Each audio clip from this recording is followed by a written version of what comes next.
Fala galera, meu nome é Felipe Macedo, estamos aqui com o CCD Podcast e essa vai ser uma série de vídeos que eu tentarei fazer semanalmente, onde eu vou ler por volta de toda a história da igreja, de diferentes homens conhecidos e também nem tão conhecidos assim, né? Sobre a lei de Deus na esfera do governo civil. E como algumas citações vão ser relativamente curtas, eu estou pretendendo também em alguns desses vídeos falar um pouco da vida dessas pessoas que eu vou citar, para que vocês também possam ter uma ideia de que essas pessoas não eram simplesmente ninguém, mas muitos deles eram muito estudiosos, eles eram mestres, doutores e muito influentes também no seu tempo e até mesmo no dia de hoje. E ainda vou ver como é que vai ficar com o formato de cada vídeo, mas para esse primeiro vídeo eu resolvi dar uma pequena introdução para que vocês possam saber o que esperar nos próximos vídeos. Vamos então para a nossa primeira citação, que vai ser do Dr. James Wilson. Ele vai falar sobre as autoridades civis servindo a Cristo. Vou contar um pouco da vida dele. A biografia dele é que o Dr. Wilson ele era um eminente Presbyterian Divine, né? Em outras palavras, um presbiteriano que geralmente era associado ao movimento dos puritanos. E ele era filho do distinto reverendo James R. Wilson, que também era doutor em teologia e um Presbyterian Divine, ou seja, puritano. Ele nasceu em Forks-the-Youth em 17 de novembro de 1809 e desde a infância dele foi apto na aquisição da aprendizagem e era diligente também em seus estudos. A sua educação preparatória foi processada sobre as instruções de seu pai. Tão completa tinha sido a sua informação anterior e tão avançada a sua bolsa de estudos, que ao entrar na faculdade ele assumiu uma alta patente de só uma vez na classe sênior. Ele já foi diretamente para essa classe superior, né, quando ele começou a estudar. E ele se formou no Union College, em Nova York, em 1829. Em seguida passou alguns anos no ensino em duas academias ao mesmo tempo, e finalmente também foi diretor da escola secundária em Troy, né? Também seria em Nova York. Ele estudou teologia até 1834, quando ele foi licenciado para pregar pelo então Presbitério do Sul e foi ordenado pastor de uma igreja na Filadélfia, no dia 27 de novembro de 1834, onde trabalhou com grande sucesso até 1862. Em 1859 foi nomeado pelo sínodo para uma cátedra no Seminário Teológico de Allegheny, enquanto tomava conta da sua igreja também. Em 1862, sua relação pastoral foi dissolvida e ele se mudou para Allegheny, onde continuou a exercer as funções de professor até o dia da sua morte, aos 57 anos, no dia 31 de agosto de 1866.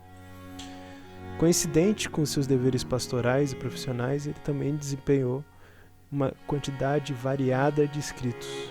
Por mais de 17 anos foi editor único do Covenanter, que eu acredito aqui que seria algum tipo de revista ou jornal daquela época. Ele também foi autor de vários tratados, né, a saber, o Diácono, de 1840, a Magistratura Bíblica e também um pequeno tratado sobre a salmodia. O Dr. Wilson era um pastor diligente, gentil e fiel, um pregador simples, lógico e também muito instrutivo. Um editor e autor de grande sucesso, um distinto professor de teologia. Seu conhecimento da história era muito extenso e preciso. Bem, agora vamos à citação do Dr. Wilson.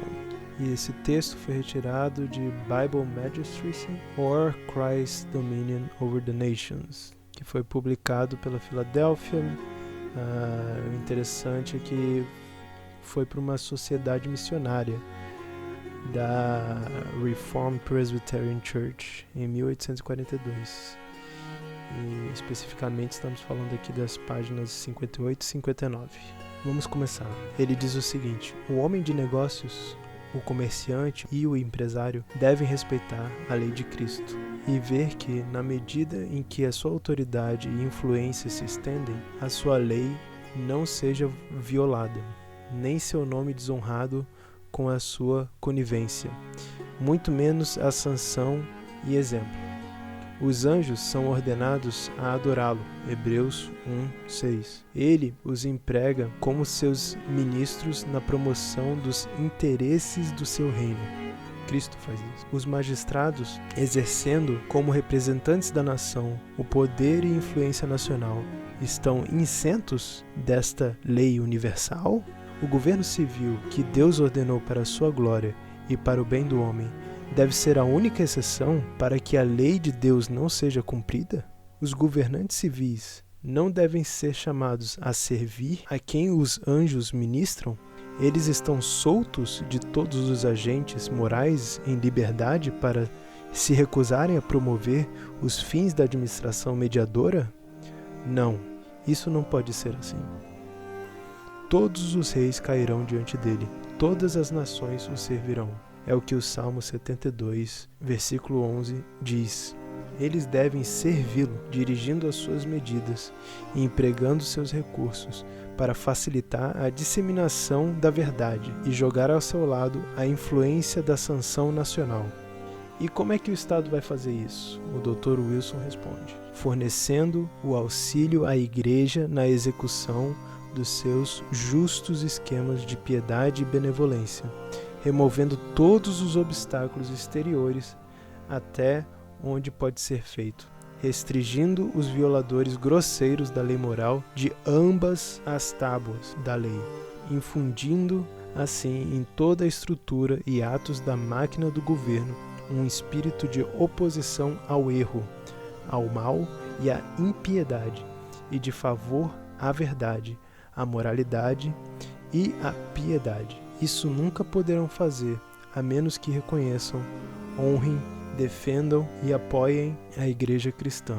O magistrado não pode, de fato, interferir com a independência da Igreja, ou tentar desempenhar funções espirituais, mas deve ajudar a Igreja a realizar os fins de sua organização e assim promover o conhecimento e o serviço de Deus Redentor.